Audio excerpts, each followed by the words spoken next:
Buenas noches a todos. Vamos a dar inicio hoy a la charla que continúa de la charla anterior del día miércoles pasado, con el tema de obsesión y posesión. Previo antes vamos a hacer una oración de inicio, por favor. Vamos a dar gracias a todos los presentes, vamos a dar gracias a Dios Padre por un día más, a todos esos guías espirituales que nos ayudan con ese conocimiento para ponerlo también en la práctica y en nuestros corazones, para poderlo difundir, para poderlo analizar y para poderlo compartir. Vamos a agradecer también a todas las personas que continúan con nosotros y también siendo guías encarnados acá, que son parte de este proyecto, ¿no? de llevar el conocimiento. Pidiendo también que todo lo que nosotros estamos recibiendo y estamos estudiando sea en bien para nuestro grupo, para nuestra familia y para nuestro espíritu. Que así sea. Que así sea.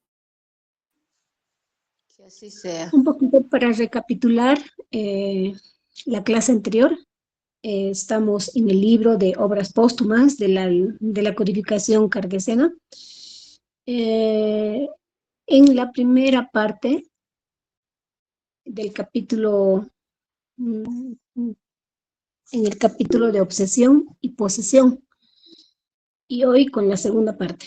En la primera parte inicial habíamos explicado un poco de lo que es la denominación de obsesión y posesión, que está dirigida a aquellos espíritus de baja vibración, espíritus que tal vez tienen influencia un poco maligna o de malos pensamientos, ¿no? Que de alguna manera intervienen en lo que es nuestra vida, nuestras acciones y nuestro comportamiento. Podríamos hablar a la vez de una influencia y una posesión. Una influencia tanto de espíritus buenos se da, como también de los espíritus negativos. En ese caso, una influencia positiva va a ser aquella que nos lleve y nos lleve por buenas decisiones, por buenas acciones, y tengamos nosotros a la vez un día a día y una vida completamente positiva. En cambio, un espíritu de baja vibración que todavía no está con una moral, con la moral elevada en la que uno está en este continuo avanzar, toma esa posición de aquellos encarnados que también están con una vibración igual o más baja. Por ese motivo, entonces ellos toman esas riendas, ¿no? De poder manejar al espíritu. Perdón, al encarnado en este caso. Y el punto que habíamos quedado la clase anterior era en que el espiritismo llega para aclarar que no se trata simplemente de malos comportamientos, buenas acciones, no, que también se trata, gracias y mediante a los medios, podemos de alguna forma identificar cómo los espíritus buenos, podemos hablar entre estos, nuestros guías, nuestros maestros, incluso espíritus muy elevados, ¿no? Que vienen a influenciar un bien, a influenciar y a ser como un faro para nosotros y que nos guía por lugares oscuros, ¿no? Mientras exista siempre el libre albedrío y nosotros seamos quienes nosotros seamos y seamos quienes tomemos esa decisión.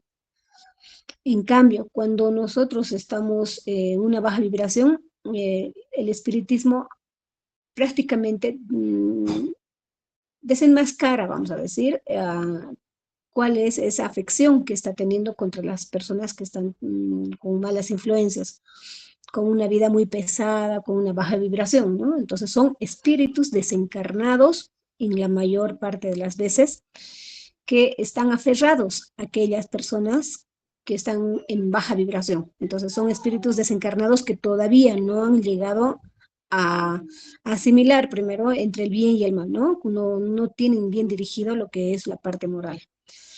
Y tratan de absorber y de manejar y de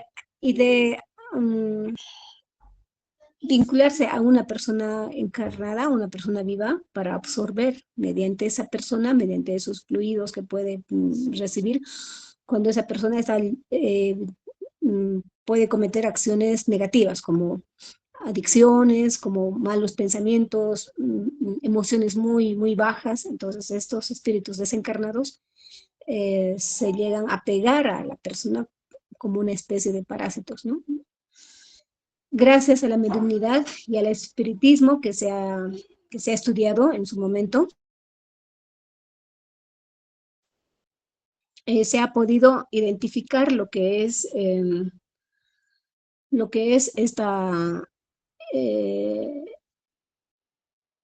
esta influencia que se puede ver mediante los medios, ¿no? Muchas de las personas que no tenemos la clarividencia, el don de la clarividencia, no somos muy claros de saber cómo está funcionando esto.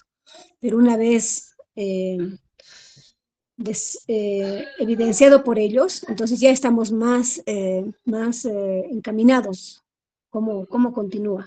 ¿Cómo puede continuar, digamos, el elegir ya más claramente entre el bien y el mal?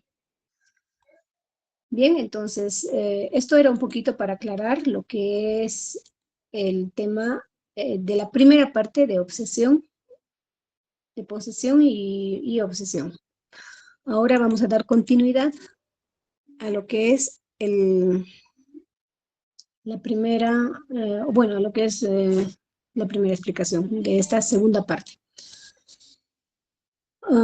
Aclarando que siempre vamos a estar evidenciando todo este estudio de este tema entre lo que es el bien y el mal, ¿no? ¿Cómo llega a ser la obsesión y la posesión un mal y un obstáculo para el progreso de una persona y su moral y esa moral que cada uno está trabajando? Los espíritus malos son enemigos invisibles y que no sospechamos de la acción que ejercen, por, ante todo cuando no tenemos el conocimiento y el estudio. Entonces viene acá el espiritismo a ser parte de lo que es la demostración de esta acción de estos espíritus. Verá abrirse delante de ella nuevos horizontes. Hay una pregunta que se hace, ¿no? ¿Y cuándo llegará eso? Nos preguntan en el libro de los espíritus. Y uno dice, cuando deje de profesar el materialismo, ¿no? Entonces, cuando ya veamos con ojos más claros de que no solamente somos materia y que no estamos detrás solamente de lo material, que hay mucho más allá de eso, entonces ahí es donde esto va a llegar a verse más claramente o con más, eh, con el estudiante todo, ¿no? Vamos a ver es la claridad de este efecto.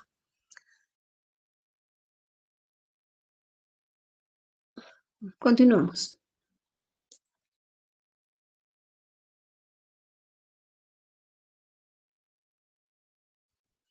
Una de las características y de las acciones que nosotros tenemos que tomar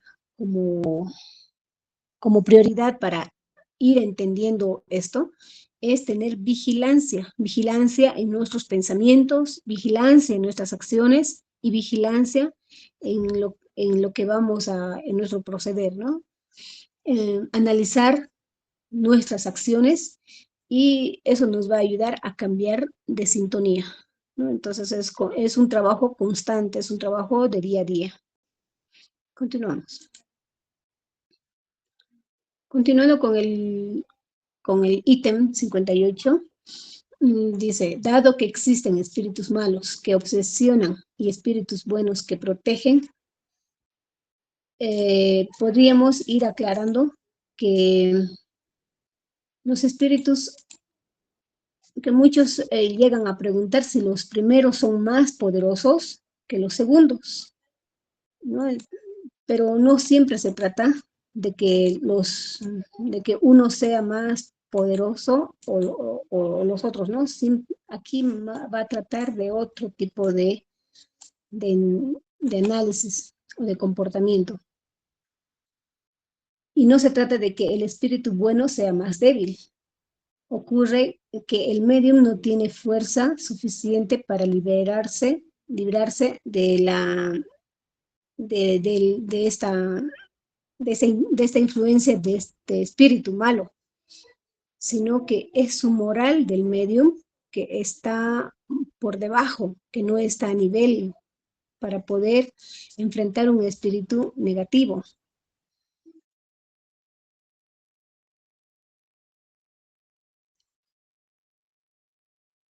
Entonces podríamos decir que los primeros son más poderosos que los segundos, en este caso eh, de los espíritus buenos, ¿no? Entonces no se trata de eso, sino simplemente de la decisión y de la visión que va, bueno, de la decisión y el estado moral que en ese momento tiene el medio o la persona que está siendo influenciada.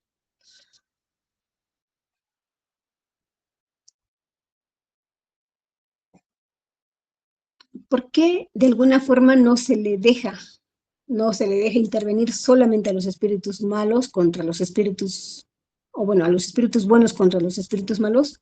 Porque en realidad sería una intervención en la que el propio encarnado debería de hacerlo, ¿no? Es su misión, es su carrera, es su avanzar, digamos. Ah, ahora bien, continuamos, cuando dos, esto es como dejar luchar a dos personas. Cuando dos hombres luchan cuerpo a cuerpo, el que tiene más músculo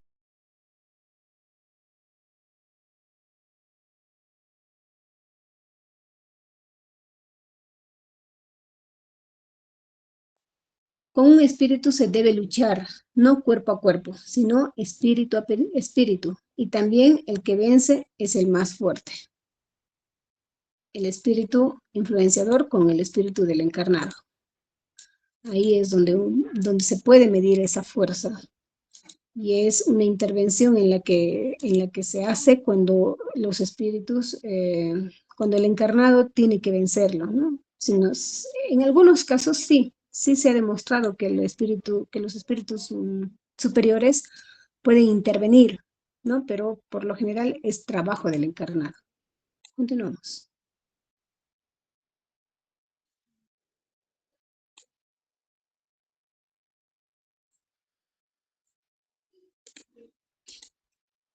En este caso, la fuerza reside en la autoridad que se pueda ejercer sobre el espíritu obsesor, y esa autoridad está subordinada a la superioridad moral. Esa superioridad es como el sol que disipa la niebla con la potencia de sus rayos. Es lo que hablábamos de la superioridad moral que va a tener el medio y la influencia, ¿no? Del encarnado. Continuamos. Se nos pregunta, dice, si los espíritus protectores no les ordenan que se retiren. No cabe duda que eso también puede pasar y lo hacen, pero en algunas ocasiones, no siempre. Y en esas algunas ocasiones es donde intervienen estos espíritus superiores. Continuamos. La lucha representa una especie de gimnasia moral para las personas que tienen que practicar y que tienen que avanzar con esta decisión, ¿no? Con nuestro libre albedrío. Decidir cuándo estamos ejerciendo el bien y cuándo el mal. Cuándo estamos dejando que esa posesión o esa influencia nos dirija para nuestras acciones. Continuamos.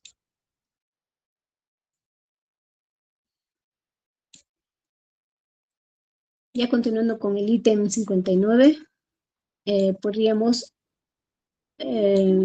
indicar un poco hablando sobre el tema del exorcismo. La experiencia demuestra la ineficiencia del exorcismo en los casos de posesión y es aprobado que la mayor parte de las veces aumenta el mal en lugar de atenuarlo. En el ítem 59 nos está hablando de la práctica del exorcismo, que muchas personas espirituales y personas que tienen este conocimiento la practican cuando hay esta intervención, vamos a decir, de posesión mucho más fuerte que una simple influencia en una persona, que se desata y se produce cuando la persona permite la apertura de un ser que lo intervenga. Vamos a hablar como, por ejemplo, el asunto de las ouijas o de las invocaciones. Son medios en los que sí se puede hablar de temas o de casos de exorcismos, donde la persona ya no tiene ningún tipo de control sobre su cuerpo. En cambio, lo que hace es totalmente dañino, tanto para su cuerpo como para el lugar donde está y las personas a las que le rodean. Y en esos casos sabemos que sí se necesita una ayuda superior. Por lo general se recurren a sacerdotes que tienen ya la experiencia de haber ayudado a muchos y siempre van ellos con algún tipo de rosarios, algún tipo de símbolos, algún tipo de señales, ¿no? Y de rezos que ya lo tienen estudiado para hacer este tipo de intervención. Mm, pero de alguna forma también se nos ha mostrado mediante la televisión, mediante películas, que el exorcismo más se trata de una pelea y una lucha entre quién está exorcizando y el demonio, ¿no? Y se gritan y palabras fuertes y peleas, ¿no? Entonces, podríamos decir que esta acción no es real, no es tan real así, porque simplemente podríamos entender que el exorcismo no se trata de una pelea entre el bien y el mal, no es una lucha, sino el espiritismo aquí aclara y más bien demuestra que es al contrario. El exorcismo no funciona como tal. Eh, y eso se debe a que la influencia sobre los espíritus malos reside por completo en el ascendiente moral que se ejerce sobre ellos y no en un acto exterior, en la virtud de las palabras o de los gestos. Entonces son las palabras y los gestos que va a lograr el medium con los espíritus que están influenciando a esa persona, que están en posesión de esa persona, en los que van a llevarle a entender, a comprender, y es una forma de dialogar, quedando en un acuerdo o conciliar, digamos, ¿no? Dicho en otros términos, en otra palabra, donde el medio, no como exorcista, sino más bien como otro espíritu, otra persona que se está queriendo comunicar, va a dialogar y va a entrar a un acuerdo, ¿no? Va a hacerle entender mediante palabras y gestos nobles, llenos de moral. Continuamos.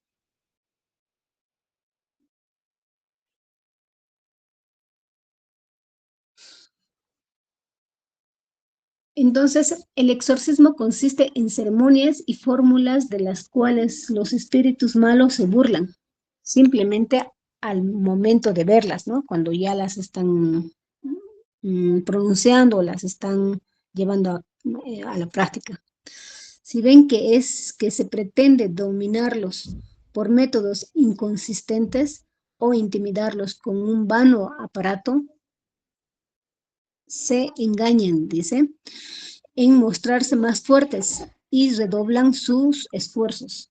Uh, Vamos a decir que más bien se molestan y se enojan, entonces ellos vienen con más fuerza para de alguna forma seguir influenciando a la persona y al medium que está, o en este caso al exorcista que ha llegado, ¿no? Eh, y esto vamos a entender de que se maneja más con la superioridad moral que con otro tipo de acción. Dando un pequeño ejemplo, dice, son como el caballo espantadizo que arroja al suelo al jinete torpe, pero que obedece cuando se topa con uno que los maneja. Ahora bien, aquí quien realmente manda es el hombre de corazón más puro, porque es a él a quien los espíritus buenos prefieren atender. Y de alguna forma los mismos espíritus malévolos ya les toman también atención, ¿no? Porque ya no pueden anteponer la baja moral de quien les está dirigiendo o de quien les está guiando. Continuamos.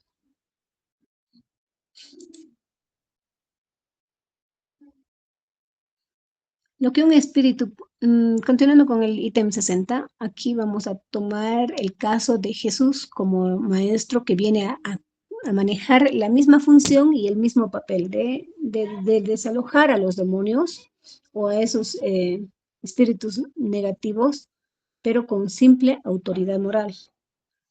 Lo que un espíritu puede hacer con un individuo, varios espíritus pueden hacerlo simultáneamente con muchos individuos y dar a la obsesión un carácter epidémico. Una nube de espíritus malos puede invadir una localidad y manifestarse en ella de diversos modos. Fue una epidemia de esa especie la que abatió sobre Judea en la época de Cristo.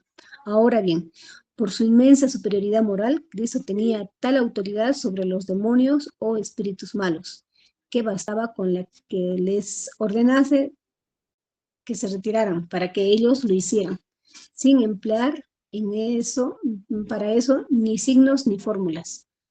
Entonces, como en cualquier, vamos a indicar que los tiempos no cambian, simplemente en este caso de los espíritus, ¿no? Sigue siendo lo mismo en tiempos anteriores y en tiempos actuales. Con la alta superioridad moral que tenía Jesús, en ese momento para él era una orden y ante esa moral tan elevada, los espíritus de baja moral simplemente obedecían, porque no podían agarrarse de nada, no podían condicionar nada respecto a lo que Jesús podría tener como defecto, ¿no? Más al contrario, con tanta moral ellos se callaban y simplemente obedecían.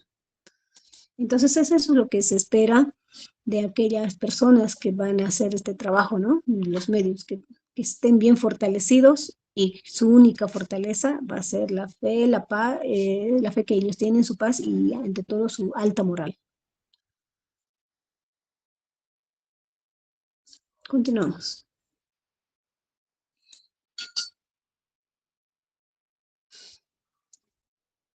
El espiritismo se basa en la observación de los hechos que resultan de las relaciones entre el mundo visible y el mundo invisible. Entonces, estos hechos que se han producido en todas las épocas y abundan principalmente en los libros sagrados de todas las religiones, porque han servido de base la mayoría de las creencias. La Biblia y los evangelios presentan tantos pasajes oscuros que han sido interpretados en sentidos diferentes, debido a que son hechos hechos que no se comprenden. Y el espiritismo es la clave que habrá de facilitar su comprensión. Cuando no hay una explicación el por qué pasan estas cosas del bien y el mal, pero el espiritismo sí lo aclara mediante la mediunidad y mediante la clarividencia ante todo, entonces es donde se entiende, es más fácil el entender y comprender lo que está pasando.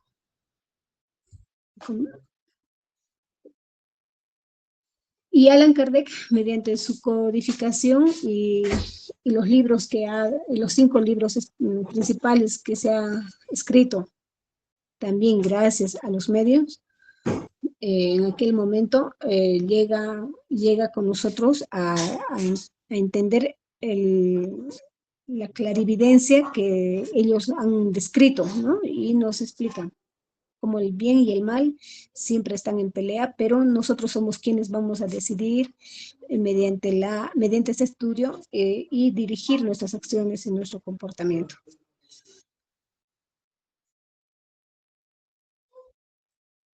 Con esa última explicación de la doctrina espírita y la influencia que ha tenido en la codificación kardeciana para venir y darnos a conocer cómo es el asunto de la obsesión y posesión, eh, vamos a terminar lo que es esta parte, este capítulo de obsesión y posesión.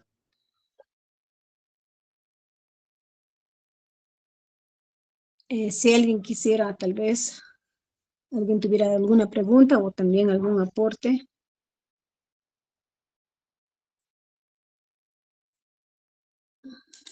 En la primera parte habíamos explicado de que una influencia es mucho más leve, ¿no?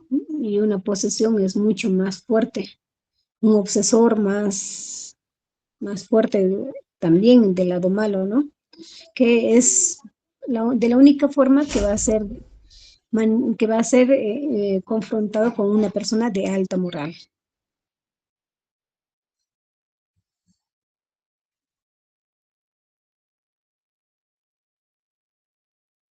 Bien, entonces vamos a hacer también nuestro cierre ahora.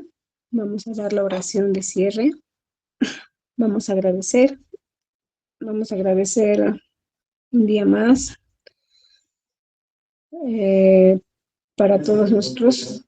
Un día que nos da la vida, un día que nos da de conocimientos, un día más con nuestras familias, con la comida que tenemos, con nuestra salud. Vamos a agradecerle esos momentos que nosotros podemos compartir las experiencias y la práctica de nuestro estudio y de ponerlo en práctica. Vamos a agradecer también a todos los que se han hecho presentes.